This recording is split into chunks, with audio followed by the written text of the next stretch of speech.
अच्छा, आज के अगर टॉपिक की बात की जाए, हाँ Nitin, good morning, very good morning. तो आज का आपके लिए टॉपिक यहाँ पर हो जाएगा, आज हमको सिस्टम पढ़ना था, राइट? हाँ विदुषी, गुड मॉर्निंग। तो यहाँ पर आपके लिए जो टॉपिक होगा, गुड मॉर्निंग रोहित, तो यहाँ पे आपके लिए जो टॉपिक होगा, टॉपिक यहाँ पर हम लोग ले सकते हैं आपका आज के लिए रेस्पिरेटरी सिस्टम। ठीक है, तो आज हम लोग आपका श्वसन तंत्र के बारे में हर एक जानकारी को लेंगे। ठीक है, तो रेस्पिरेटरी सिस्टम या रेस्पिरेशन कहते हैं या फिर कहते हैं रेस्पिरेटरी सिस्टम। तो आज ये होगा आपका टॉपिक। ठीक है, तो इसमें जितने भी इंपॉर्टेंट आपके क्वेश्चंस बनते हैं, जितने भी इंपॉर्टेंट क्वेश्चंस बनते हैं कि कहाँ कहाँ से आपका कैसे कोई रेस्पिरेशन सिस्टम होता है, ठीक है, कौन यहाँ पे आपका कंट्रोल करता है, राइट? हाँ जी शिवम, गुड मॉर्निंग। तो यहाँ पे ये सारी चीजों को आज हम लोग चर्चा करेंगे। ठीक है, और इसको हम लोग हिंदी में आपका कहते हैं श्वसन तंत्र। क्या कहते हैं इसको? इसको हम लोग यहाँ पे आपका श्वसन तंत्र के नाम से जानते हैं। ठीक है,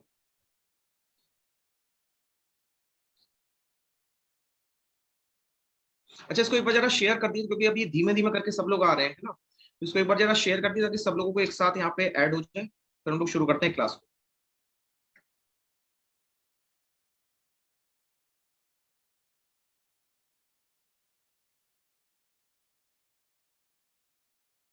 अच्छा, तब तक आप लोगों के लिए एक जरूरी सूचना ये है कि यहाँ पर आप लोगों के लिए जो एक स्टार्ट हो रहा है मैराथन, है ना? तो ये एनडीए मैराथन होगा आपके लिए, और इसके आपका जो शेड्यूल है वो कुछ इस तरीके से रहेगा। ठीक है, तो इसको याद रखें कि जैसे जैसे यहाँ पे आपको क्लासेस करनी है, वो उसका पूरा शेड्यूल यहाँ पे आपके लिए अवेलेबल कराया गया है।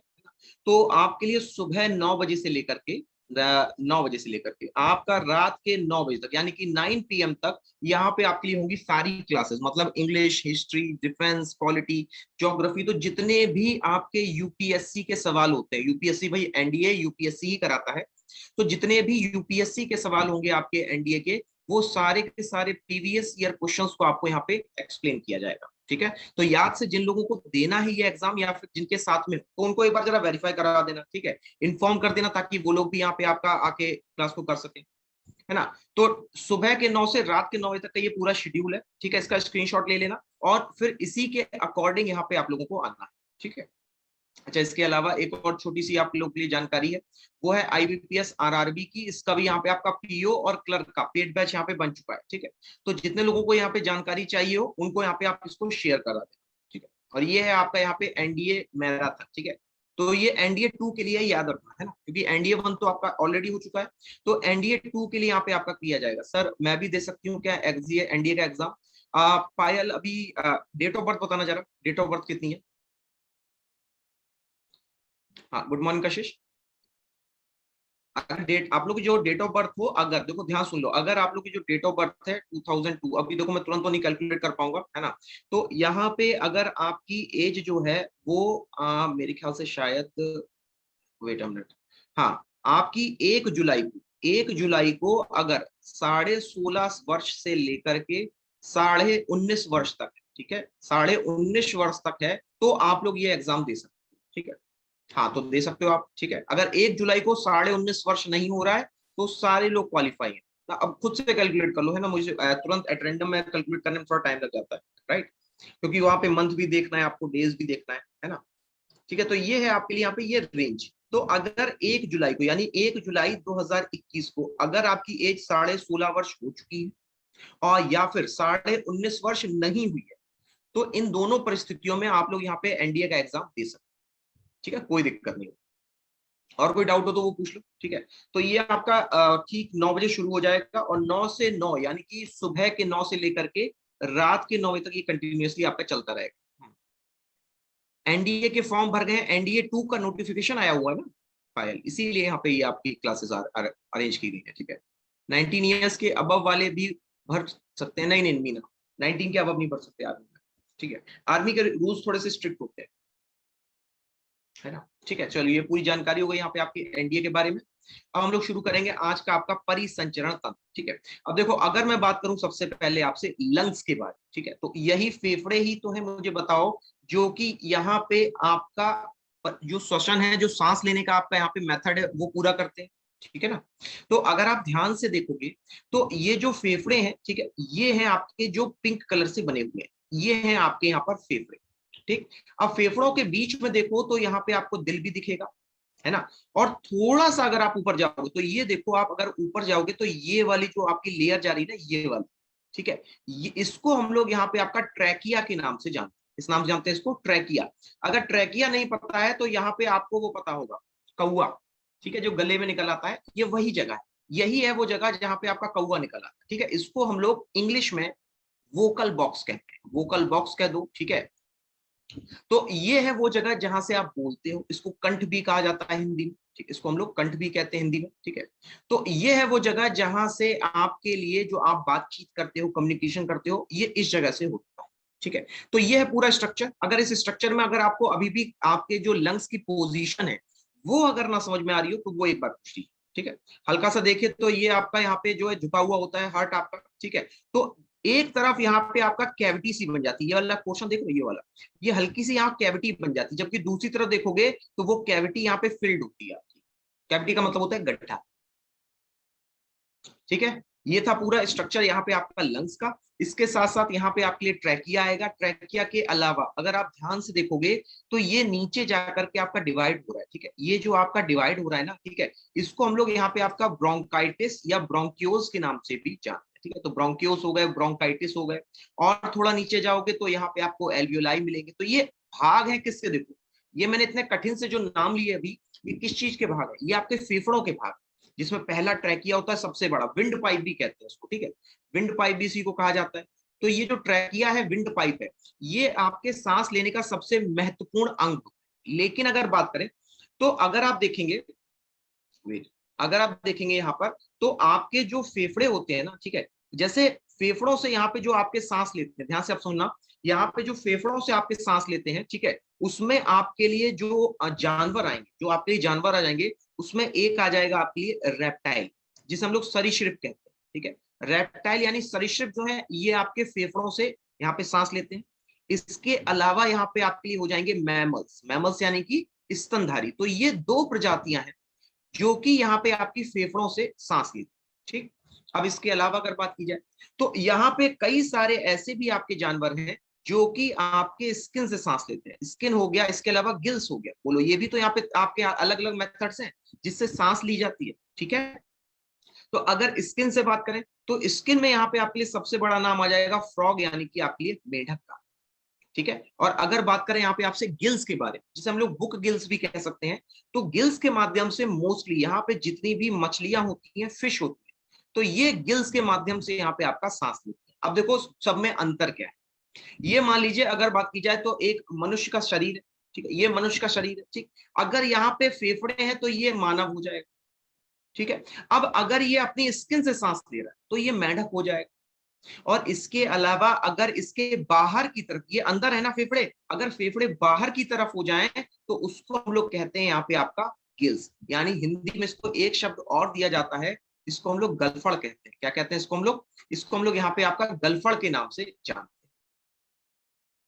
ठीक है, अब यहाँ पे कोई कंफ्यूजन हो सांस के माध्यम से, यहाँ पे आपके तरीकों के माध्यम से, तो वो सवाल पूछ लो आप। अगर कोई यहाँ पे डाउट रह गया हो कि सर सांस कैसे ली जाएगी, या फिर इसके अलावा और कौन सा कोई आपको यहाँ पे मेथड जो आपको ना समझ में आ रहा हो, वो पूछ लो।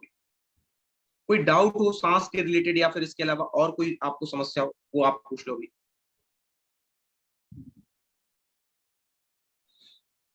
सब क्लियर है, ऑल क्लियर हो गया, बिल्कुल एकदम क्लियर। ठीक है, चलिए तो आगे बढ़ते हैं। तो अब यहाँ पे अगर आपसे बात की जाए तो अगर आप देखेंगे तो ये तो कुछ मेथड्स यहाँ पे आपके जो रेस्पिरेशन होता है उसको करने के लिए। ठीक है, लेकिन अगर बात की जाए आपसे तो यहाँ पर अगर मैं कह रहा हूँ आपसे, जो मैंने अभी आपको वॉइस बॉक्स बताया था, वॉइस बॉक्स, ये वाला वोकल बॉक्स या वॉइस बॉक्स भी कहते हैं इसको, तो इसका एक अपना स्ट्रक्चर है और वो स्ट्रक्चर आपको समझना जरूरी है। ठीक है, कैसे, अभी जरा ध्यान सुनिएगा। तो यहाँ पर ये है आपके लिए, ये जगह है आपके लिए जहां से आपके गले में सांस जाती है। ठीक है, ये आप यहाँ पर हो गई। ठीक, अब जरा ध्यान से देखना, तो यहाँ पर आपके लिए बीच में एक डिवीजन होता है, बीच में आपके लिए एक डिवीजन होता है, यहाँ से शुरू होता है। ठीक है, ये आपका यहाँ से शुरू होता है, एक आपका यहाँ पे चला जाएगा लंग्स की तरफ, और एक चला जाएगा आपका पेट की तरफ। ये इस तरीके से डिवाइड होता है। पहले होता है, ये डिवीजन समझ में आ गया। ये ये आपके गले की बात बता रहा हूँ, ये आपका यहाँ पे विंड पाइप है, जहां से आप लोग अभी, मैं अगर मैं बताऊं तो मैं आपसे बात कर रहा हूँ। ठीक है, ये विंड पाइप है। ठीक है। इसके नीचे ही ये डिवाइड होकर के दो भागों में बंटता है। कितने भागों में बटेगा आपका? दो भागों में बंटता है। ठीक है, एक भाग जो है आपका, अब यहाँ पे एक मिनट जरूर, इसको मैं थोड़ा सा साफ कर देता हूँ, है ना, ताकि और क्लियर डायग्राम से आपको क्लियर समझ में आएगा अच्छे से। वेट,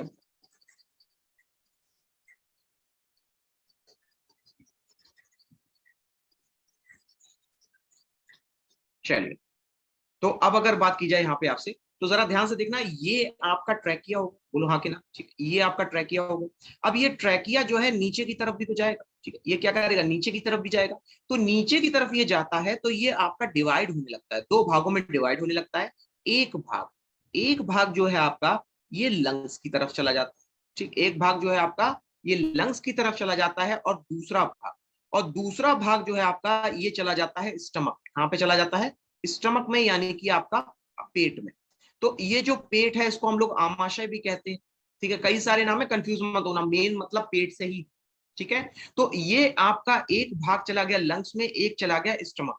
ठीक, तो यहाँ पर एक आपके लिए एक अलग से एक छोटा सा यहाँ पे आपका एक कैप लगा होता है, इस तरीके से। ये कैप दिख रहा है अलग से, इसको मैं अलग कलर में कर देता हूँ।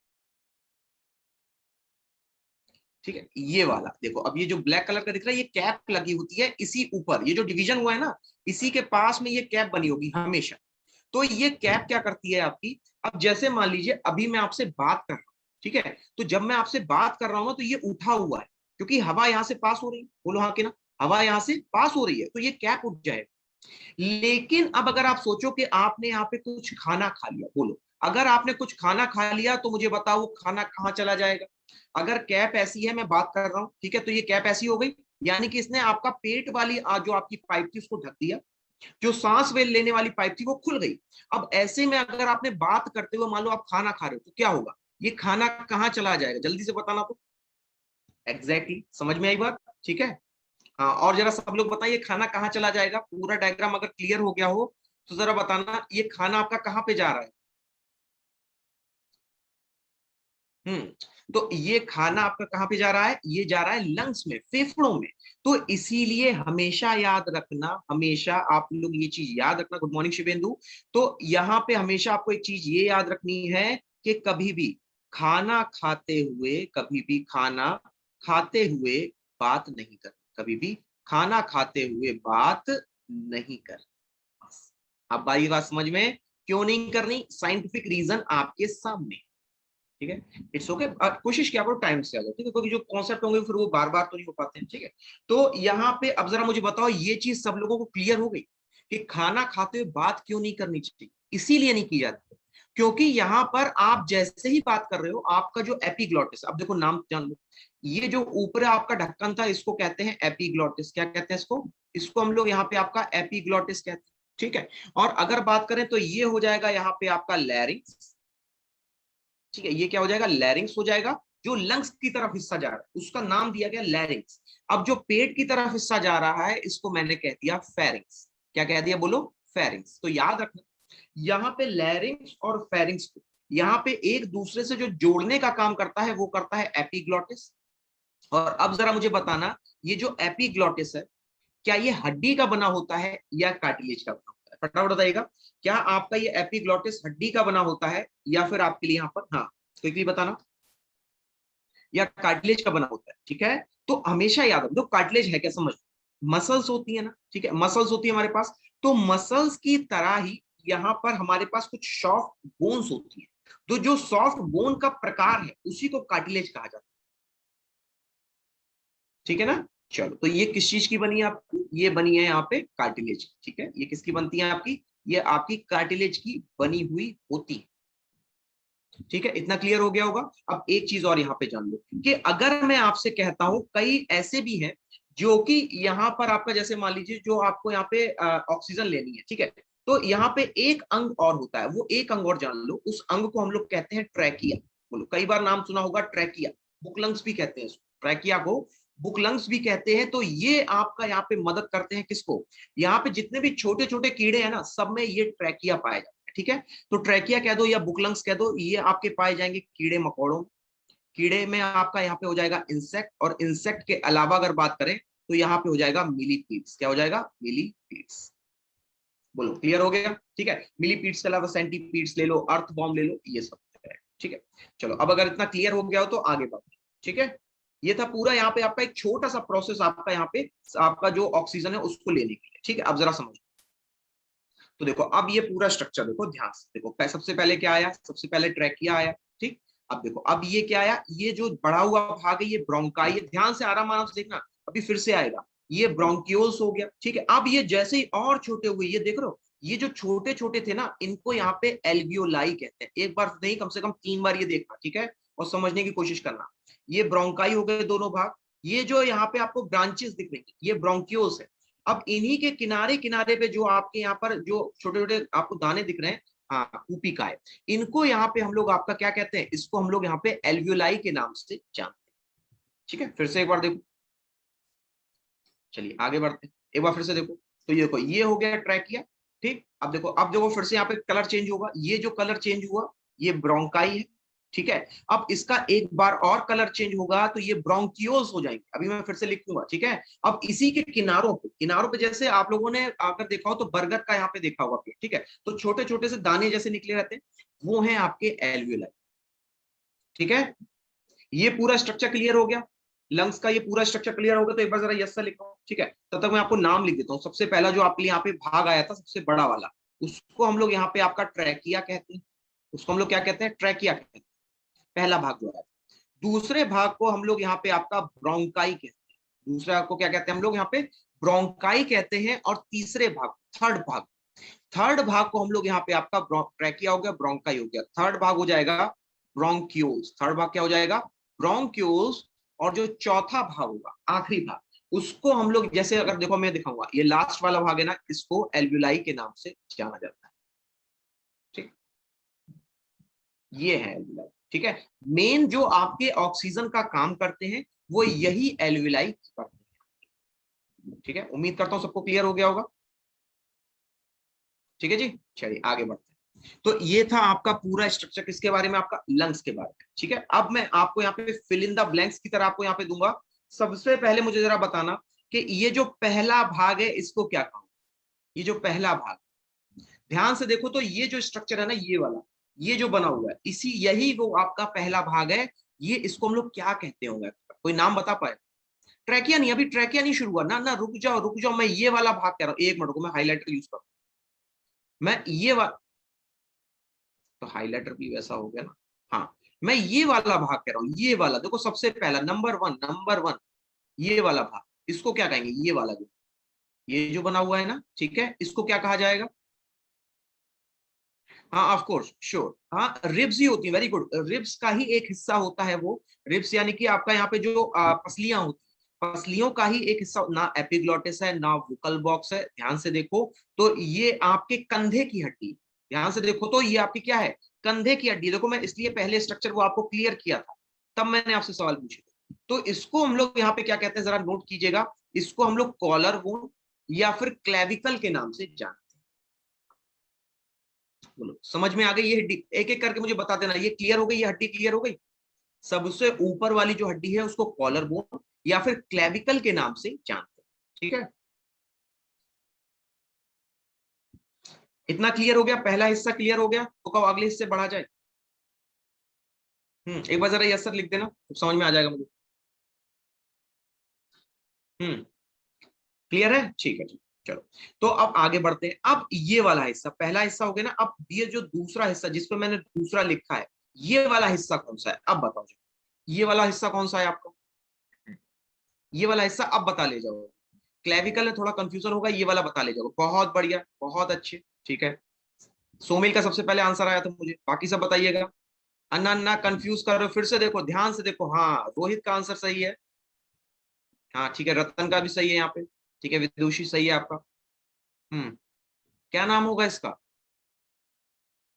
इसको हम लोग यहाँ पे आपका ट्रैकिया कहते हैं। क्या कहते हैं? विंड पाइप, या फिर इसको हम लोग यहाँ पे आपका ट्रैकिया के नाम से जानते हैं। तो ये हो गया आपका ट्रैकिया, या फिर इसको यहाँ पे मैं आपका विंड पाइप भी कह सकता हूँ। भाई विंड पाइप का मतलब क्या हुआ? कि हवा की आवाजाही। ठीक है, नॉर्मल सी चीज है। चलिए आगे बढ़ते हैं। अब देखो, अब ये है आपका तीसरा भाग। अब जरा इसका नाम बताना। ये भी मैंने आपको बताया था, क्या हो जाएगा इसका तीसरा भाग? चलिए अब फटाफट इसको पूरा कर लेते हैं। तीसरे भाग का नाम बताना तो जरा। हाँ वेरी गुड, ठीक है। देखो दो नाम है आपके लिए, एक था आपके लिए ब्रोंकाई, एक था ब्रोंकियोस। तो आपको अब ये चूज करना है कि आखिरकार इनमें से कौन सा ऑप्शन है जो आपके लिए सही होगा। हरी बात समझ में, क्योंकि आपके एग्जाम में हमेशा इसी से रिलेटेड सवाल तो आएंगे। मैं आपको उदाहरण दूंगा। ठीक है ठीक है ठीक है ठीक है। अब सुनना, उदाहरण सुनना जरा, कि अगर आपको, अब देखो यहाँ पे क्या राइट आंसर क्या हो जाएगा, सही जवाब हो जाएगा ब्रोंकाई। ठीक, अब चलो पहले एक और ले लेते हैं ताकि और ज्यादा क्लियर हो जाए। अब जरा ये चौथे पोर्शन का नाम बताना, देखिए कितने लोग इसकी स्पेलिंग सही लिखते हैं। चौथे पोर्शन की स्पेलिंग कितने लोग सही लिख लोगे। ब्रोंकियोल्स है, ब्रोंकियोल्स है। फटाफट बताइएगा इसका आंसर, ब्रोंकियोल्स है। ठीक है ठीक है। यहाँ पे क्या हो जाएगा आपके लिए, ब्रोंकियोल्स हो जाएगा। ठीक है, तो यहाँ पे आपके लिए, हाँ शाबाश। ठीक है, अब चेक करना अपनी स्पेलिंग चेक करना। ठीक है, क्योंकि स्पेलिंग ही चेक करनी थी अभी आपको। तो यहाँ पे ये क्या है, ब्रोंकियोल्स है। इसको मैं हिंदी में भी लिख देता हूँ ताकि दिक्कत ना हो आपको। इसको हम लोग ब्रोंकियोल्स के नाम से जानते हैं। ठीक है, और ये क्या हो जाएगा, ये हो जाएगा ब्रोंकाई। ये क्या हो जाएगा आपका, ब्रोंकाई। ठीक है, आप समझना। तो अब यहाँ पे सवाल आपसे ये पूछा जाएगा, जरा मुझे बताना कि डायामीटर किसका ज्यादा है, ब्रोंकाई का ज्यादा है या फिर ब्रोंकियोस का ज्यादा है। फटाफट बताना तो, डायामीटर किसका ज्यादा होता है, ब्रोंकियोस का ज्यादा होता है या ब्रोंकाई का ज्यादा होता है। देखो सवाल आ गया। अब अगर आपको यहाँ पे एग्जैक्ट नहीं पता होगा कि कौन सा डायामीटर, डायामीटर चौड़ाई, चौड़ाई चौड़ाई जिसको कहा जाता है, डायामीटर मतलब चौड़ाई। ठीक है,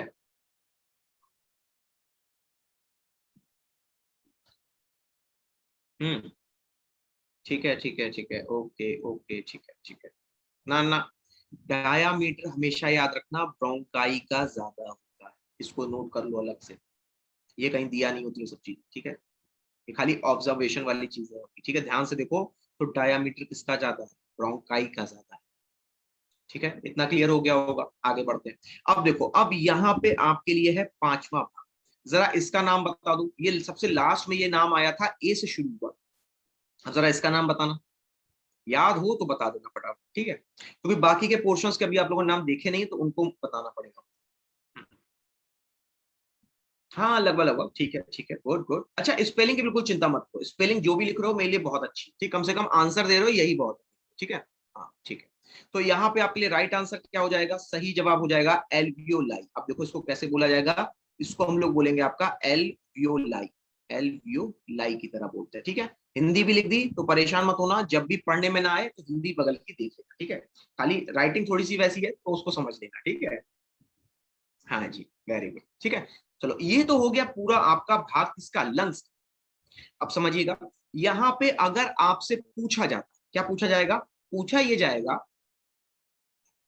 कि यहां पे जो आपकी वायु है, वायु का प्रवाह किसमें होता है, तो यहां पे बता देना विंड पाइप, ब्रोंकाई और ब्रोंक्यूल्स में होता है। ठीक, लेकिन अगर पूछा जाए कि वायु का एक्सचेंज का मतलब उसका यहाँ पे एक दूसरे का लेन देन, तो वायु का एक्सचेंज कहाँ होता है, तो ये अलग से नोट करके बता देना कि वो एल्वियोलाई होता है। जहां पर CO2 जो है आपकी, ये लंग्स की तरफ भागती है, और O2 जो है आपकी, ये आपकी आर्टरीज यानी कि आपके शिराओं में जाती, सॉरी धमनियों में जाती। ठीक है, उम्मीद करता हूं यहां तक क्लियर हो गई होगी। एक एक चीज, एक एक बात, अगर कंफ्यूजन हो तो अभी भी पूछ लो। अगर इस पूरे यहाँ पे रेस्पिरेटरी सिस्टम में कोई भी अभी तक आपको कंफ्यूजन हो, वो पूछ लो। ठीक है, ठीक है, वेरी गुड। सबको क्लियर हो रहा है, अच्छे से हो रहा है, चलिए शाबाश। चलो अब ये देखो, ये जो यहाँ पे लकड़ी जैसा अंग दिख रहा है ना, लकड़ी जैसा ऐसा दिख रहा है। ठीक है, इस तरीके से दिख रहा है ना। ठीक है, कह सकते हैं कि यहाँ पर आपकी जो प्लेट है वो मुड़ गई, उल्टी तरफ मुड़ गई। ठीक है, तो ये जो आपकी उल्टी तरफ, हाँ शाबाश हो गई। तो ये जो उल्टी तरफ मुड़ी हुई आपकी यहाँ पे अंग है, इसको हम लोग यहाँ पे आपका डायाफ्राम कहते हैं। क्या कहते हैं इसको हम लोग, इसको हम लोग यहाँ पे आपका डायाफ्राम के नाम से जानते हैं। इसके नाम जानते हैं, डायाफ्राम के नाम से। ठीक, अब देखो ये डायाफ्राम करता क्या है, तो अब जरा इसको समझना कि यहाँ पर जस्ट नीचे आपके छोटी आंत है कि नहीं, बोलो छोटी और बड़ी आंत है। ठीक, इसके अलावा यहीं पे आपका स्टमक है। ठीक है, अब अगर मुझे बताओ कि ये जो बीच की फिलिंग थी जहां पे आपका हृदय था, और ये अगर इसको सपोर्ट नहीं मिलेगा तो क्या ये भाई ये स्पंदन वाले फंक्शन है। स्पंदन मतलब ये लगातार धड़क रहे हैं, चाहे लंग्स हो चाहे हृदय हो। तो अब अगर मान लो बीच में अगर डायाफ्राम ना आया तो आपके पूरे अंग लगातार आपके वाइब्रेट करते हैं। नंबर 1 पॉइंट, ठीक है। नंबर 2 पॉइंट, अगर मान लो यहां पर आपने खाना खाया, ठीक है, और मान लो आपकी जो स्टमक था वो थोड़ा सा फैलेगा, बढ़ेगा, तो वो कहीं ऐसा तो नहीं कि लंग्स में जाकर के फंस जाए। बात को समझना, कितनी सारी चीजों की जो नेचर आपको बचाता है केवल एक लेयर से, ये सिर्फ एक लेयर है, डायाफ्राम। और याद रखना ये डायाफ्राम आपके दो सिस्टम में एक साथ काम करती है। डायाफ्राम एक साथ आपके दो यहाँ पे जो सिस्टम है उसमें कार्य करती है। पहला सिस्टम हो जाएगा यहाँ पे आपके लिए रेस्पिरेटरी सिस्टम, ठीक है। तो एक तो यहाँ पे सिस्टम हो गया आपका रेस्पिरेटरी सिस्टम, ठीक, रेस्पिरेटरी सिस्टम हो गया, श्वसन तंत्र हो गया। दूसरा सिस्टम है जो आपका यहाँ पे कार्य करता है वो है डाइजेस्टिव सिस्टम। तो डाइजेस्टिव सिस्टम में भी तो कार्य कर रहा है, ये आपका हेल्प कर रहा है आपका आंतों, ठीक है। तो ये आपका दो तरीके से, पाचन तंत्र और श्वसन तंत्र, इन दोनों में कार्य करता है कौन, आपका डायाफ्राम। ठीक, अब मुझे बता दो अगर डायाफ्राम से जुड़ा हुआ कोई सवाल हो आपके मन, 10 सेकंड है, आराम से पूछ लो। अगर कोई यहाँ पे डाउट हो वो पूछना बस, ठीक है, उसके अलावा कोई कुछ और मत वहां पे पूछने लगना, ठीक है। क्योंकि ये पूरा स्ट्रक्चर जैसे ही समझ में आएगा फिर मैं आपको बताऊंगा प्रोसेस ऑफ यहाँ पे जो आपका यहाँ पे रेस्पिरेशन का प्रोसेस होता है एग्जैक्ट। सबको क्लियर है? चलिए ठीक है, अब आगे बढ़ते हैं। अब यहाँ पे हम लोग बात करेंगे आपसे पांचवा छठा हो गया भाग आपके लिए। अब बढ़ते हैं सातवें भाग की तरफ, ठीक। सातवें भाग से ज्यादा तो ये आपके ऊपर के दो होंगे तब ये सातवां भाग आपको समझ में आता, ठीक है। तो मैं एक साथ आपको तीनों दिखा देता हूं, फिर आपको समझाऊंगा कि यहाँ अच्छा एक चीज बस देख लो, ये देख रहे हो ये जो हड्डियां बाहर निकल रही है, ठीक, ये हड्डियां ही तो है, ठीक। तो इस वाले को मैं क्या कहूंगा, ये आठवें वाले को मैं क्या कहूंगा, रिब्स यानी पसली कहूंगा, ठीक है। और इसके अलावा ये आपका ये कौन सा भाग है भाई, ये आपका यहाँ पे लंग्स हो जाएगा, फेफड़ा हो जाएगा। लेकिन अब यहाँ पे रिब्स और आपके जो फेफड़े हैं, मुझे बताओ अगर एक दूसरे से बंधे नहीं होंगे, समझना, अगर एक दूसरे से आपके बंधे नहीं होंगे तो वो भाई फिसलने लग जाएंगे, क्योंकि वो लगातार मूवमेंट कर रहा है। तो उसको बांधने वाला कुछ चाहिए ना, रस्सी। अगर ना मान लो तो कोई यहाँ पे सिलाई चाहिए जो कि लंग्स को रोक के रखे आपके रिब्स पे। तो यहाँ पे आपका रोल आता है किसका, इंटरकॉस्टल मसल्स का। ये क्या है आपकी, ये पसलियां हैं, ठीक है। और इनको क्या कहते हैं, इनको कहते हैं इंटरकॉस्टल मसल। अब आप कहोगे सर ये इंटरकॉस्टल मसल का मतलब क्या हुआ, बड़ा आसान है कि जब हम रिब्स के बीच में मसल्स लेके आते हैं और उनको जोड़ देते हैं फेफड़ों से, फिर से ध्यान सुनो, जब हम लोग पसलियों के बीच से आपकी मसल्स को लेके आते हैं और उसको जोड़ देते हैं फेफड़ों से, उनको कहा जाता है इंटरकॉस्टल मसल्स, ठीक। अब फिर से एक बार जरा ये डायग्राम देखो, ठीक है। अब एक बार फिर से मैं आपको ये डायग्राम दिखाऊंगा, अब देखो, अब क्लियर हो गया होगा कि कैसे आखिरकार ये फेफड़ा आपका कार्य करता है, ठीक है। सब कुछ क्लियर हो गया ना? चलिए, अब कोई डाउट हो तो वो पूछ लीजिए, वरना फिर हम लोग आगे बढ़ते हैं। अब हम लोग बात करेंगे यहाँ पे आपसे रेस्पिरेशन दो प्रकार का होता है उसके बारे में, ठीक है। सबको क्लियर हो गया ना अच्छे से, बस ठीक है। तो यहाँ पे आपका जो रेस्पिरेशन होता है वो दो प्रकार का होता है, ठीक है। अच्छा इससे पहले एक चीज और देखिए, यहाँ पे जो ब्रोंकियोल्स होता है, समझना, यहाँ पे जो ब्रोंकियोल्स होता है वो कार्टिलेज का नहीं बना। ब्रोंकियोल्स कभी भी आपका कार्टिलेज का बना नहीं होता है। और इसके जो, अब ये देख रहे हो ये झुरमुट जैसा, ऐसा लग रहा है कई सारे अंगूर छोटे छोटे बंधे पड़े, ठीक है। यही इनको ही हम लोग यहाँ पे आपका एल्वियोलाई, इन्हीं को हम लोग यहाँ पे आपका एल्वियोलाई कहते हैं। तो यहाँ पर चाहे आपके लिए ट्रैकिया हो, चाहे ब्रोंकाई हो या ब्रोंकियोस हो, ये कभी भी कार्टिलेज के बने नहीं होते, ठीक। चलो एक चीज और जान लो, तो यहाँ पे अब अगर मैं आपसे बात करूं तो, वेट अ मिनट, चलिए यहीं पे मैं आपको बता देता हूँ। तो रेस्पिरेशन जो है आपका, देखो मुख्यतः आप देखो अभी तक आपने पढ़ा, यहाँ पे हिंदी में क्या बोलेंगे, ब्रोंकियोस को ब्रोंकियोस ही बोला जाता है, कहीं पर भी देख लेना, ठीक है। एल्वियोलाई हो गया, ब्रोंकियोस, ये शब्द ही आपको बायो और हिंदी में एक जैसे मिलते हैं, ठीक है। अब देखो समझो, यहाँ पे अगर मैं आपसे कहता हूँ रेस्पिरेशन, ठीक है, तो पहले मतलब समझो कि आखिरकार इतनी देर से आप पढ़ क्या रहे थे। चलो मुझे जरा बताना, इतनी देर से पढ़ रहे थे तो मुझे बताना इस रेस्पिरेशन का काम क्या था। चलो देखें कितने लोग यहाँ पे सही प्रिडिक्ट कर पाएंगे। इतनी देर से हम लोगों ने पूरे भाग देखे, अभी प्रोसेस देखेंगे हम लोग, ठीक है। अभी प्रोसेस देखेंगे कैसे कार्य होता है जब सांस लेते हैं और जब सांस छोड़ते हैं। पहले मुझे जरा बताना रेस्पिरेशन का मेन कार्य क्या है। क्विकली बताना, ठीक है। ऑक्सीजन की प्रेजेंस, ठीक है। चलो मुझे एक जवाब मिला कि सर यहाँ पे ऑक्सीजन की लेन देन होता है, O2 का लेन देन होता है, ठीक है, O2 का लेन देन होता है, ठीक है। Inhale and exhale of oxygen. ठीक, अब इसके अलावा अगला क्या होगा? अब इसके अलावा और क्या होगा?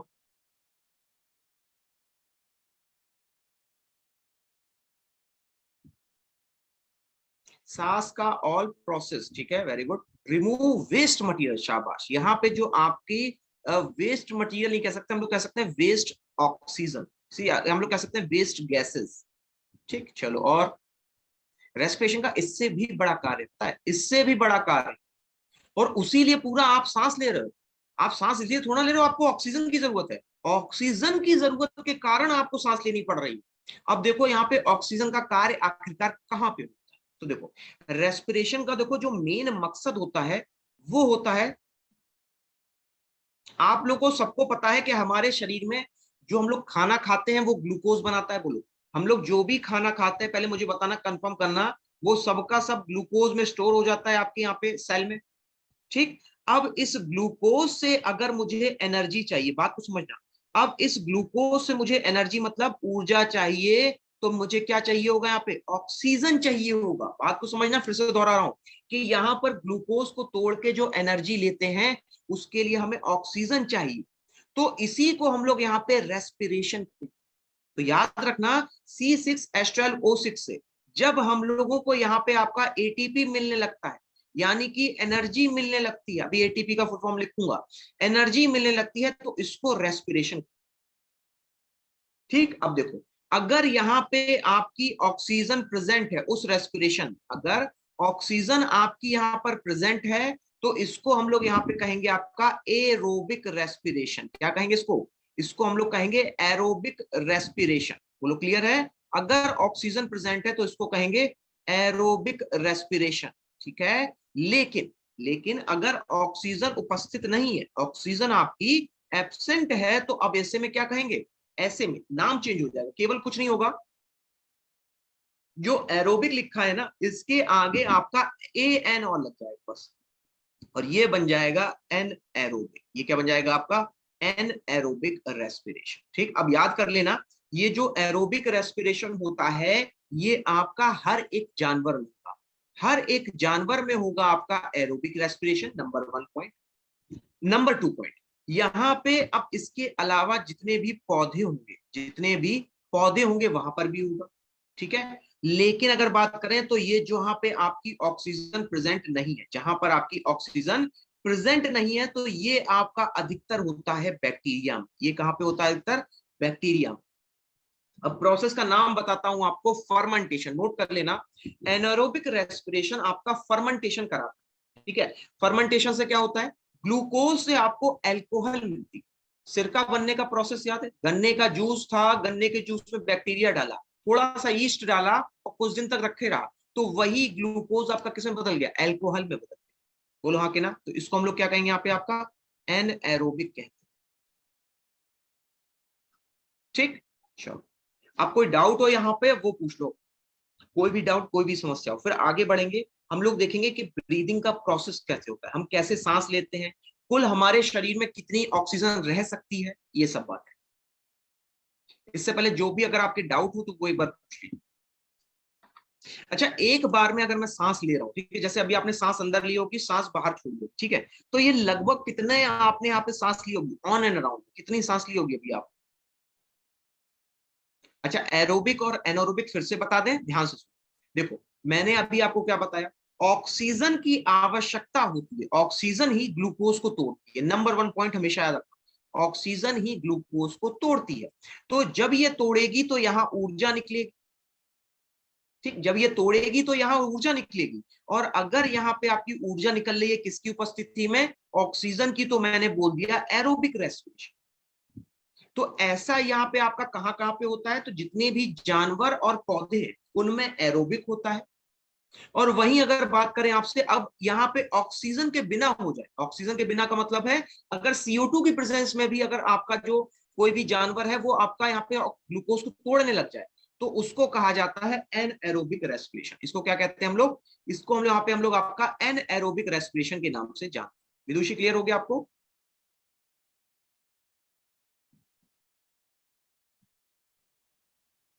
ठीक है।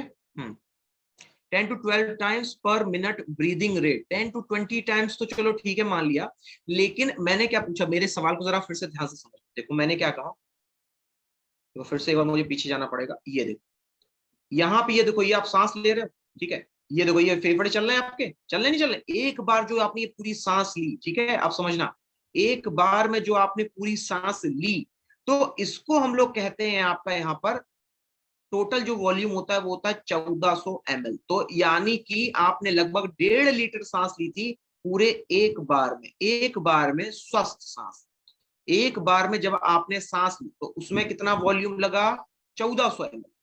लेकिन अगर बात की जाए तो आपके फेफड़ों में, आपके फेफड़ों में कुल कितनी ऑक्सीजन जा सकती है, आपके फेफड़ों में कुल कितनी ऑक्सीजन जा सकती है, तो याद रखना 1400 तो वो नॉर्मल रेट है जो हम डेली ऑक्सीजन लेते हैं, 1400 भी नहीं है बल्कि आपका यहाँ पे माफ कीजिएगा 500 ml हो जाएगा, 500 ml मतलब आधा लीटर, ठीक है।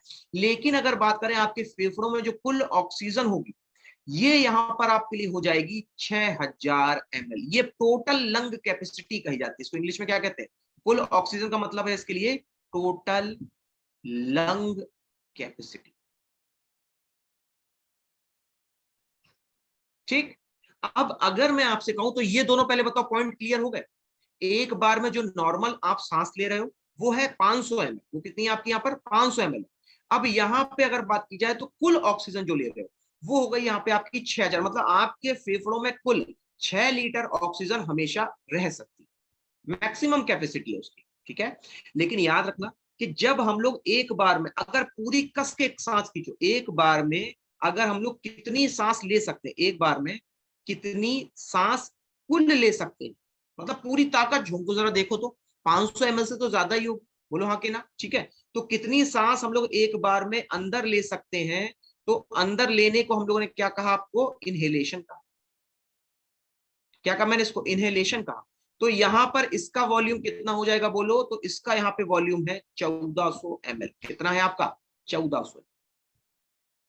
ठीक, अगर ये तीनों चीजें आपको क्लियर हो गई तो एक बार जरा यस सर लिखो, अगर नहीं हुई तो डाउट अपना पूछो, थोड़ा सा कंफ्यूजिंग है, कंफ्यूजन हो भी सकता है।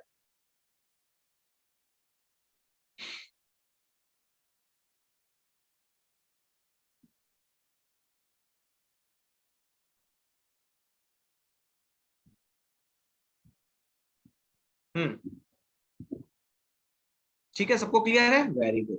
ठीक है, तो ये तीन वॉल्यूम हमेशा याद रखना, आपसे कहीं ना कहीं एग्जाम में पूछे जरूर जाते हैं। ठीक है, आगे बढ़ते हैं।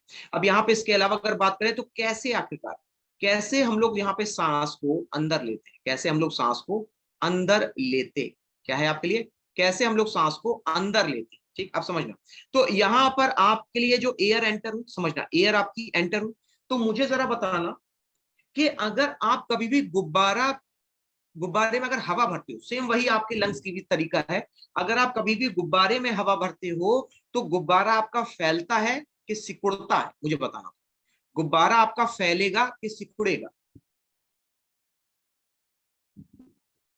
फैलेगा, राइट, वही नॉर्मल सी चीज है, गुब्बारा क्या होता है, फैलता है। ऐसे ही जो हमारे लंग्स हैं, वो जब हवा अंदर जाएगी तो लंग्स क्या करेंगे, आगे की तरफ बढ़ेंगे, बोलो हाँ कि ना। तो एक तो आगे की तरफ बढ़ रहे हैं, दूसरा नीचे की तरफ भी तो बढ़ रहे हैं, बोलो पूरा अगर देखो तो आगे की तरफ भी बढ़ रहा है और नीचे की तरफ भी बढ़ रहा है। ठीक, तो यहाँ पे देखो ये तो लिखा है कि ये आगे की तरफ बढ़, बोलो क्या लिखा है, रिपकेज मतलब ये आपके आगे की तरफ बढ़ रहे हैं, आगे की तरफ बढ़ रहे हैं, आगे बढ़ रहे हैं, ठीक है। लेकिन अगर मैं बात करूं तो ये नीचे भी तो बढ़ रहे हैं। अब चूंकि याद करो तो डायाफ्राम का जो एग्जैक्ट यहाँ पे आपका रेशियो, वो आपका साइज कैसा था, हल्का सा मुड़ा हुआ था, हल्का सा कैसा था, मुड़ा हुआ था। तो ये डायाफ्राम आपका समतल हो जाएगा, डायाफ्राम कैसा हो जाएगा आपके लिए, ये समतल हो जाएगा, क्योंकि वो लंग्स क्या थे आपके नीचे आ गए, तो डायाफ्राम को भी समतल कर दिया, तो डायाफ्राम यहाँ पे क्या हो जाएगा आपका, ये हो जाएगा समतल। ठीक, तो ये था पूरा प्रोसेस यहाँ पे आपका ऑक्सीजन को लेने का, इनहेलेशन का। ठीक, इससे जुड़ा हुआ अभी कोई सवाल हो तो वो पूछ, कोई और डाउट लग रहा हो आपको कि सर ऑक्सीजन, अच्छा एक चीज और हमेशा याद रखिएगा कि जब हम लोग ऑक्सीजन लेते हैं और जब हम लोग ऑक्सीजन निकालते हैं, तो याद रखना यहाँ पे, सॉरी यहाँ पे वायु जब हम लोग यहाँ पे निकालते हैं, वायु जब हम लोग निकालते हैं तो उसमें नाइट्रोजन की मात्रा, उसमें नाइट्रोजन की मात्रा ज्यादा होती है, उसमें नाइट्रोजन की मात्रा ज्यादा होती है, उसमें नाइट्रोजन की मात्रा ज्यादा होती है। अब इससे जुड़ा हुआ कोई डाउट हो तो पूछ लो, कोई दिक्कत नहीं है। ठीक है, चलिए आगे बढ़ते हैं। अब यहाँ पे अच्छा, इसके अलावा अगर बात की जाए आपसे, तो अब देख लेते हैं एक्सहेलेशन कैसे होता है। ठीक है, यानी कि सांस बाहर कैसे आता है, नॉर्मल सी चीज, फिर वही चीज है। अगर मैं बात करूं यहाँ पे आपसे एक्सहेलेशन के बारे में, यानी कि सांस को बाहर छोड़ना, सांस को बाहर छोड़ना, ठीक है, सांस बाहर करना। तो जरा देखो कि अब की बार आपने जब बलून से हवा निकाली, तो बलून क्या हुआ, बोलो, बलून यहाँ पे क्या हुआ आपका, ये सिकुड़ गया ना, बलून क्या हुआ आपका, सिकुड़ने लगा, बलून क्या हुआ आपका, सिकुड़ने लगा। ठीक, अब अगर सिकुड़ेगा तो उसके साथ साथ जो आपकी रिब्स यानी पसलियां थी वो भी अंदर आएंगी।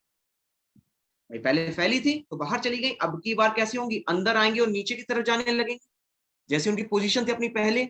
इसके अलावा जो अब बजाय बाहर से अंदर आने के, ये नीचे से भी तो ऊपर आएगा, सिकुड़ रहा है ना, तो इस तरह से सिकुड़ रहा है। तो ये जहां बाहर था ये अंदर आ रहा है, और जो नीचे था वो ऊपर आ रहा है, सिकुड़ रहा है ना। ठीक, तो इसको हम लोग क्या कहेंगे कि यहाँ पर जो आपका डायाफ्राम होगा वो फिर से यहाँ पर कर्व शेप में आ जाएगा, वो फिर से आपका यहाँ पे कर्व शेप में आ जाएगा। ठीक है, और फेफड़े कैसे हो जाएंगे, फेफड़े हो जाएंगे छोटे। और रिब केज कैसा जाएगा आपका, रिब केज जो है आपका, पसलियां जो है ये अंदर चली, पसलियां कहाँ चली जाएंगी आपकी, पसलियां चली जाएंगी अंदर। ठीक है, चलो ये पूरा प्रोसेस था यहाँ पे आपका ब्रीदिंग सिस्टम का। ठीक है, इसके अलावा एक चीज और जाननी कि यहाँ पर अगर मैं आपसे बात करता हूँ ब्रीदिंग के बारे में, ठीक है, तो ब्रीदिंग से जुड़ी हुई यहाँ पे आपके लिए जो है एक दो पॉइंट और है, उसको जरा नोट कर लीजिएगा कि ब्रीदिंग यानी कि जब हम लोग सांस लेते हैं, ठीक है, तो जब हम लोग सांस लेते हैं ना, तो ये सांस लेने की जो जानकारी है, सांस लेने की जो जानकारी है, ठीक है, ये आपके मस्तिष्क का कौन सा हिस्सा है, जो मस्तिष्क का कौन सा हिस्सा है जो आपका यहाँ पे नियंत्रित करता है, मस्तिष्क यानी कि ब्रेन का कौन सा हिस्सा है जो ये नियंत्रित करता है कि सांस कब लेनी है और कब छोड़नी है। ठीक है, तो याद रखना, ये आपका नियंत्रित करने वाली जगह का नाम होता है आपके लिए यहाँ पे मेड्यूला ओब्लोंगाटा। क्या कहते हैं इसको, इसको हम लोग मेड्यूला ओब्लोंगाटा के नाम से जानते हैं। तो इसको हम लोग हिंदी में क्या कहेंगे, मेड्यूला ओब्लोंगाटा, ओब्लोंगाटा, ओब्लोंगाटा। ठीक है, ये है आपका मेड्यूला ओब्लोंगाटा। ठीक, अच्छा एक चीज और जानिएगा, यहाँ पे अगर मैं कभी भी अगर आपसे रेस्पिरेशन की बात करता हूँ, ठीक है, तो रेस्पिरेशन से जुड़ी हुई यहाँ पे दो बीमारियां भी आपसे पूछी गई है, रेस्पिरेशन से जुड़ी हुई दो बीमारियां भी आपसे पूछी गई हैं।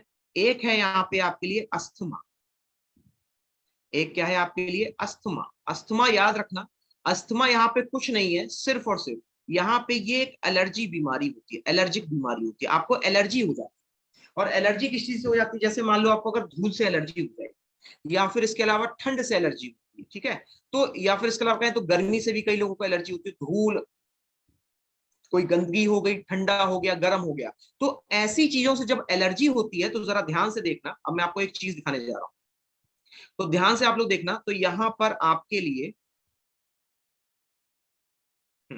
यहां पर आपके लिए ये देख रहे हो, ये ब्रोंक्योस, ठीक है, ये ब्रोंक्योस जो है ये बढ़ने लग जाती है, ये सूज जाती है। ठीक है, साउंड नहीं आ रहा, साउंड मेरा क्लियर है ना, साउंड तो क्लियर है ना, साउंड तो मेरे ख्याल से क्लियर है ना। आ रहा हो तो बताओ, फिर एक जगह से और चेंज करके देख। साउंड तो वैसे क्लियर आ रहा है ना,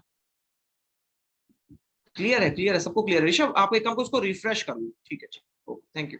तो यहाँ पे उसको केवल रिफ्रेश कर लोगे तो शायद आपकी समस्या क्लियर। ठीक है, ठीक है, ठीक है, ओके। तो देखो यहाँ पे जो आपके लिए, देखो अब फिर से एक बार दिखा रहा हूँ, यही सेम स्ट्रक्चर आपको फिर से दिखाऊंगा, ठीक है, वीडियो ध्यान से देखना। देखो ये जो है ये आगे बढ़ रहा है ना, ठीक है, अब ये मान लो ये अचानक से इसके अंदर जो है, ठीक है, एलर्जी के कारण अंदर जो है इसके, यहाँ पे ये देखो, ये अब सूजन बढ़ने लग जाएगी। बोलो, अगर एलर्जी होगी तो अंदर सूजन बढ़ेगी। अब अगर सूजन बढ़ेगी तो मुझे बताओ अंदर का जो आपका एरिया है, देखो ऐसे था, ऐसे था, पहले ये नॉर्मल ऐसे था, ठीक, अब इसको हो गई एलर्जी, इसको यहाँ पे क्या हो गई, इसको यहाँ पर हो गई एलर्जी। ठीक है, तो ये एलर्जी से यहाँ पर आपके जो एल्विलाई नहीं बल्कि आपकी जो बॉडी सरफेस है वो सूजने लगी इस तरीके से। बोलो हाँ कि ना। ठीक, तो अब मुझे बताओ कि हवा जो है आपकी ये नंबर 1 में आसानी से जा सकती है कि नंबर 2। भाई यहाँ पे देखो तो हवा आराम से जा रही है। अब जरा बताना किसमें हवा आसानी से जाएगी, नंबर 1 में या नंबर 2 वाले आपकी स्थिति। नंबर 1 वाली में ही तो जाएगी, ठीक है। तो जब ये नंबर 2 होती है तो यहाँ पे आपको होती है सांस की दिक्कत, सांस लेने में होती है आपको दिक्कत। तो जब आपको यहाँ पे सांस लेने में दिक्कत होती है, बात को समझ लेना, तो इसी को हम लोग यहाँ पे आपका अस्थमा कहते हैं, ठीक। अब यहां से जुड़ा वो कोई भी सवाल हो वो पूछ लो, अब हम लोग करेंगे थोड़े बहुत सवाल, ठीक है। अच्छा एक चीज और है कि यहाँ पर अगर आपसे मैं बात कर रहा हूँ ना कि आपके लिए जो क्या कहते हैं उसको रेस्पिरेशन होता है, ठीक है। तो रेस्पिरेशन के अंतर्गत यहाँ पे अगर बात की जाए तो इसके जो भाग होते हैं, ठीक है, जो आपके पार्ट होते हैं, ठीक है। जैसे अगर बात की जाए आपसे तो, हाँ एक मिनट, चलिए अब उसको हम लोग सवालों में ही देख लेंगे तो ज्यादा अच्छा रहेगा, ठीक है। ये सब हम लोगों ने आज अपना पूरा पढ़ा, ठीक है। चलो अब देखो अगर बात करें, अच्छा ये तो प्लांट्स का हो गया ना, प्लांट्स का हम लोग अभी देखते हैं, प्लांट्स का अगर टाइम होगा अभी बता दूंगा मैं प्लांट्स का भी, ठीक है। प्लांट्स का भी लगभग सेम ही होता है, ज्यादा अंतर नहीं होता है ना। लेकिन पहले हम लोग सवाल करेंगे यहाँ पे आपके जानवरों से जुड़े हुए, यानी कि सॉरी माफ कीजिएगा, इंसानों से जुड़े हुए, ठीक है। चलो अब ये बताना, पहला प्रोसेस बताना, ब्रीदिंग क्या है और रेस्पिरेशन क्या है, जल्दी से बताना। ब्रीदिंग क्या है, सेकंड बीमारी क्या है, ब्रोंकाइटिस। ब्रोंकाइटिस का मतलब होता है कि जब आपकी जो जो ब्रोंकियोस है ना वो यहाँ पे लूज हो जाते हैं, बात को समझना, उसमें एलर्जी नहीं, वो लूज हो गए, ढीले पड़ गए। तो जब ढीले पड़ जाएंगे तो क्या वो उतनी ऑक्सीजन को स्टोर कर पाएंगे, तो उसको कहा जाता है ब्रोंकाइटिस। अब जरा बताना, जरा इसमें ऑप्शन चूज करना, देखो मैं आपको बता रहा हूँ, ब्रीदिंग और रेस्पिरेशन। ब्रीदिंग का मतलब होता है सांस को लेना और छोड़ना, सांस को लेना और छोड़ना, ये है ब्रीदिंग। ये क्या है आपके लिए, ये है ब्रीदिंग। अब अगर मैं बात करूं आपसे रेस्पिरेशन के बारे में, अब अगर मैं बात करूं आपसे रेस्पिरेशन यानी श्वसन के बारे में, तो श्वसन यहाँ पे अगर आप देखोगे तो जब मैंने ग्लूकोज को तोड़ा था ना, ग्लूकोज को जब मैंने तोड़ा था ऊर्जा में, तो जब मैंने ग्लूकोज को ऊर्जा में तोड़ा था तो इसको कहा जाता है रेस्पिरेशन।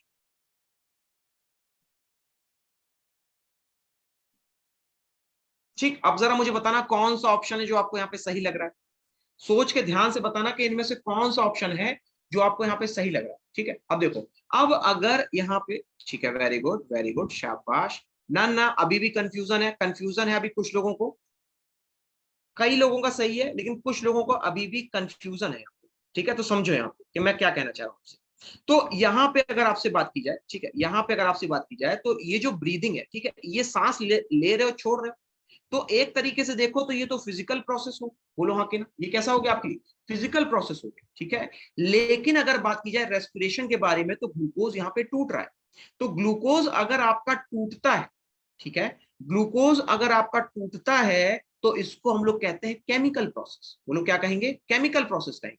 तो राइट आंसर आपके लिए क्या हो जाएगा, राइट आंसर हो जाएगा ऑप्शन नंबर ए, यानी breathing is a physical process और इसके अलावा respiration is a chemical process. ठीक, अब एक चीज और जानिए कि यहां पर अगर मैं आपसे कह रहा हूं, जैसे मान लीजिए अगर मैंने आपसे कहा कि जो हम लोग नहीं कह रहे थे आपसे कि यहाँ पे जो कुल एक बार में सांस ली, बोलो कुल एक बार में सांस ली, बात को समझना, कुल एक बार में सांस ली वो कितनी थी आपकी, वो थी 1400 ml। लेकिन इस 1400 ml को हम लोग नापेंगे किससे, कौन सा इंस्ट्रूमेंट होगा, इसको नापने के लिए कौन सा यहाँ पे इंस्ट्रूमेंट हम लोग यूज करते हैं, बोलो। तो यहाँ पे अगर बात की जाए आपसे एक बार में सांस लेने के लिए, यहाँ पे जो हम आपका इंस्ट्रूमेंट यूज करते हैं उसको कहा जाता है स्पायरोमीटर, बोलो उसको क्या कहते हैं हम लोग यहाँ पे, इसको कहते हैं आपका स्पायरोमीटर, इसको क्या कहा जाता है आपका स्पायरोमीटर।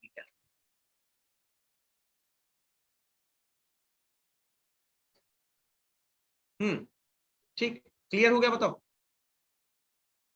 स्पायरोमीटर क्लियर हो गया। हिंदी में इसको लिख देता हूं, इसको हिंदी में कुछ इस तरीके से लिखा जाएगा, हिंदी में इसको लिखेंगे हम लोग आपका यहाँ पे स्पायरोमीटर, स्पायरोमीटर कहेंगे इसको, ठीक। चलो, नहीं नहीं वो अलग होता है, वो अलग होता है, ठीक है। अच्छा यहाँ पे एक आपने शब्द और सुना होगा, एक शब्द और सुना होगा, उसको भी मैं यहीं पे क्लियर कर देता हूँ, ऑक्सीजन कंसंट्रेटर का नाम सुना है ना, ऑक्सीजन कंसंट्रेटर का नाम सुना होगा, ठीक है। तो ये क्या है ऑक्सीजन कंसंट्रेटर, तो यहाँ पर अगर मान लीजिए हमारे यहाँ जो ऑक्सीजन है, ठीक है, वो यहाँ पे अगर आपसे बात की जाए तो वो आपकी 28% है, ऑन अराउंड में कितनी है, 28% है, 27%, कितनी है ऑक्सीजन वायु में, 28% के अराउंड है ना, ठीक है। तो यहां पर इसके कंसंट्रेशन को बढ़ा करके 70 से 80% करना, इसके कंसंट्रेशन को बढ़ा करके 70 से 80% करने को हम लोग यहाँ पे कहते हैं आपका ऑक्सीजन कंसंट्रेट। अगर ये चीज क्लियर ना हुई हो तो एक बार पूछ लीजिए।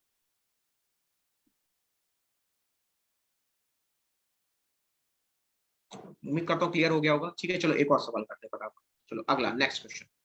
यहां पर अगर हम ऑक्सीजन की कमी में अगर हम लोग रेस्पिरेशन करते हैं, ऑक्सीजन की कमी में अगर रेस्पिरेशन करते हैं तो उसको क्या कहा, अगर हम लोग ऑक्सीजन की कमी में रेस्पिरेशन करते हैं तो उसको क्या कहा जाता है, ठीक है। उसको हम लोग क्या कहें, सबका आंसर एकदम करेक्ट आना चाहिए, हम लोग पढ़ चुके हैं।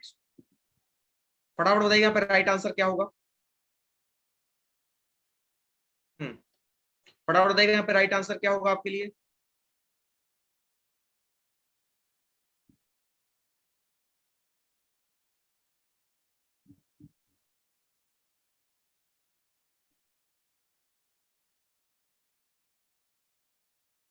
ठीक है, ठीक है, ठीक है, ओके। तो देखो यहाँ पे आपके लिए राइट आंसर हो जाएगा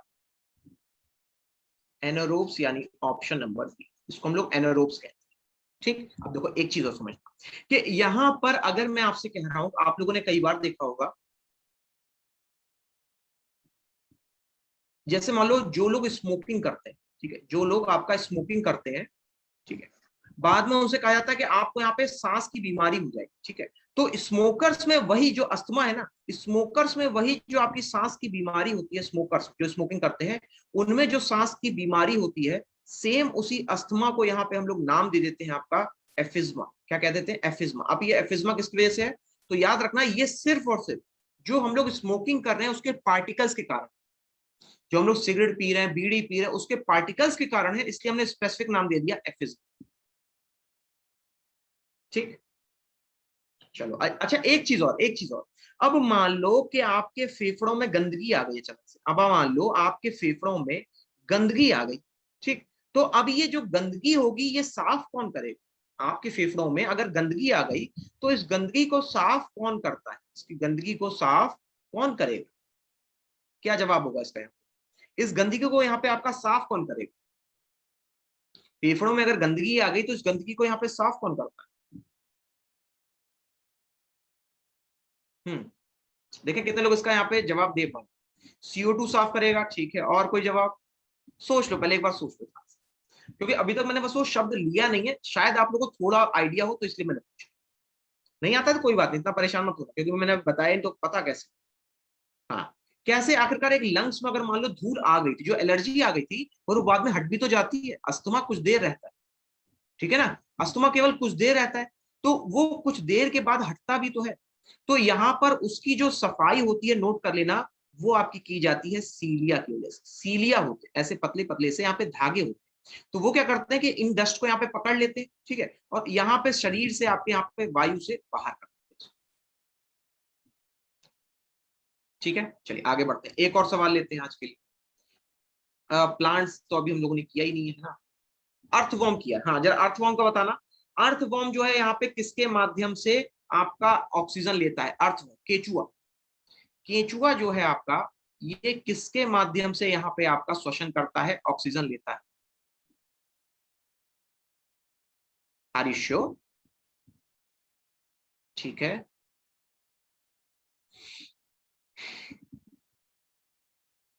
अधिकतर लोगों का जवाब आ रहा है मॉइस्ट स्किन, यानी नम त्वचा, ठीक है। और यहाँ पे अगर मैं बात करूं आपसे राइट आंसर के बारे में, समझना, यहाँ पे अगर मैं बात करूं आपसे राइट आंसर के बारे में, तो जरा देखना सही जवाब क्या हो जाएगा आपके लिए, राइट आंसर हो जाएगा मॉइस्ट स्किन, ठीक है। लेकिन याद रखना ये जो ट्रैकिया है, ट्रैकिया के माध्यम से यहाँ पे आपका इंसेक्ट्स और इसके अलावा जो छोटे छोटे से जानवर होते हैं, जैसे सेंटीपीड हो गया, इंसेक्ट हो गया, कीड़े हो गए, इनके माध्यम से यहाँ पे जब हम शोषण करते हैं तो इसको कहा जाता है आपका यहाँ पे कीड़ों के द्वारा।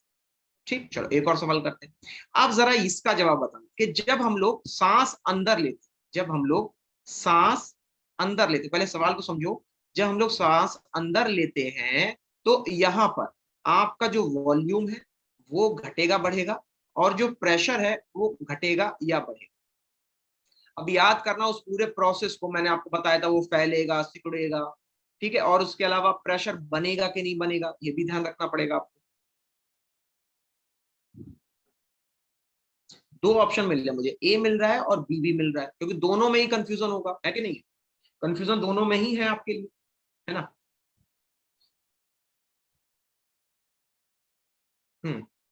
ठीक है, ठीक है, ठीक है, ओके, ओके, ठीक है। तो अगर बात करें यहाँ पे आपसे राइट ऑप्शन के बारे में, तो जरा ध्यान से देखो, तो अंदर का प्रेशर क्या हो जाएगा आपका, वो घटेगा, और वॉल्यूम क्या होता है, वो बढ़ता है। देखो हमेशा याद रखना कि वॉल्यूम जो है आपका ये इनवर्सली प्रोपोर्शनल है प्रेशर, बस इतना याद करना। ठीक, अगर वॉल्यूम जो है यानी आयतन जो है, याद रखना, अगर ये बढ़ेगा, अगर ये बढ़ेगा तो प्रेशर क्या होगा, अपने आप घटेगा। अब मुझे बता दो, ये चीज अगर किसी को क्लियर ना हुई हो तो, ये जो मैंने एक छोटी सी चीज अभी आपको बताई, अगर ये चीज आपको क्लियर ना हुई हो तो वो पूछ। ठीक है, सबको क्लियर हो गया? सबको ठीक है, चलिए। तो ये था यहाँ पे आज का आपका पूरा टॉपिक, जिसको हम लोगों ने जाना आपका यहाँ पर किसके बारे में, रेस्पिरेशन के बारे में। ठीक है, अभी क्या बताना है शिवम, और कोई डाउट रह गया? ठीक है, शिवम को अभी समझ में नहीं आया, एक मिनट जरूर। शिवम देखो, मैं क्या कह रहा हूं कि अगर जैसे मान लो ये पतली सी नली थी, ठीक, इसका वॉल्यूम कम था, प्रेशर ज्यादा था। अब मैंने यहाँ पर इसकी नली का वॉल्यूम बढ़ा दिया, तो मुझे बताओ, अगर ज्यादा वॉल्यूम होगा, हवा सेम होगी, तो प्रेशर क्या हो जाएगा, कमी तो होगी। यही हम लोग कब से आपसे चर्चा कर रहे थे। ठीक है, अच्छा एक चीज और, अब मैं बाद में यहाँ पे आपको 3 से 4 सवाल और as a homework, as a homework ये आपके लिए सवाल होंगे। ठीक है, इनको आप खुद से सॉल्व करना बिना आंसर देखे। ठीक है, और कोशिश करना यहाँ पे उनको समझने की कि आखिरकार वो जो सवाल आपको दिए गए हैं वो क्या कह रहे हैं, और जो टॉपिक मुझे पढ़ाया गया उससे यहाँ पे मैं कैसे इसको रिलेट कर सकता हूँ। ठीक है, सॉल्व करना, ना समझ में आए तो पूछना जरूर। ठीक है, तो आज के लिए यहाँ पे आपकी क्लास यहीं पे रहेगी। ठीक है, नमस्कार, थैंक यू।